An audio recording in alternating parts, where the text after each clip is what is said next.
Firebase C is the map that really lets us explore the character of Samantha Maxis to an extent that we never ever have before. D Machina was really introducing people to the Dark Ether storyline, which, you know, as I've said in the past, only exists because of everything that had gone before, but it now has a whole new trajectory, and Firebase C is the one that really makes it explode.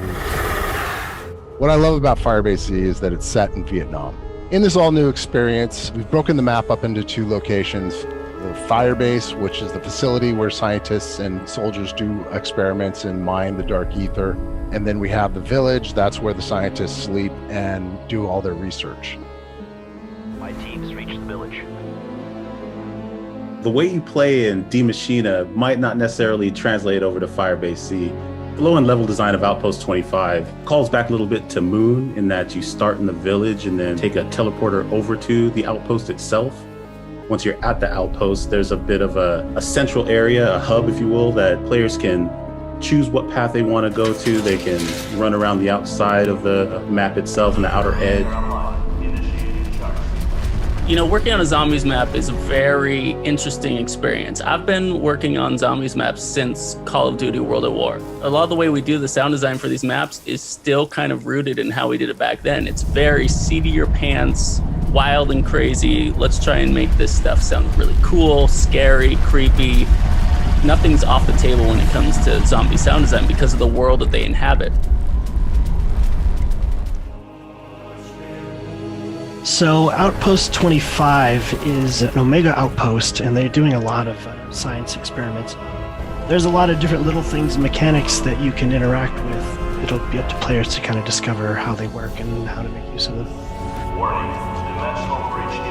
I'm most excited for players to experience in these assault rounds. It's a very different way of playing than you're used to. It follows more of like the holdout style of gameplay, but it's not so static. You still have to move around.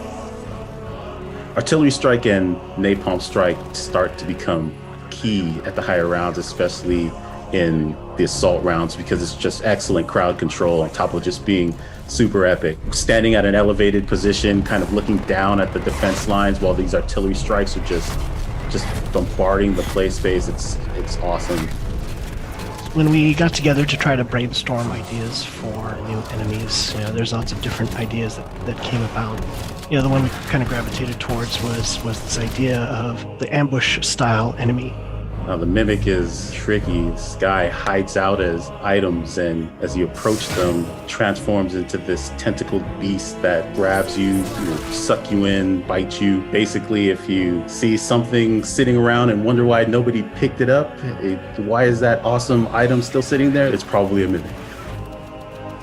The RAI-K84, or as we like to call it, the Ray-K, is based on an old Russian prototype wonder weapon that never saw the light of day. It's built using parts from an AK-74, married with experimental technology. Maxis' contact will help us infiltrate. Ravenoff, are you there? Finally, there is little time to waste.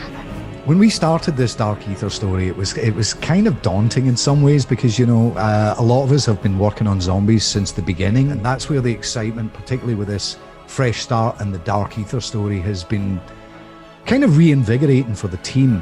I don't think I've ever felt as excited about post-launch seasons of content as I do this year.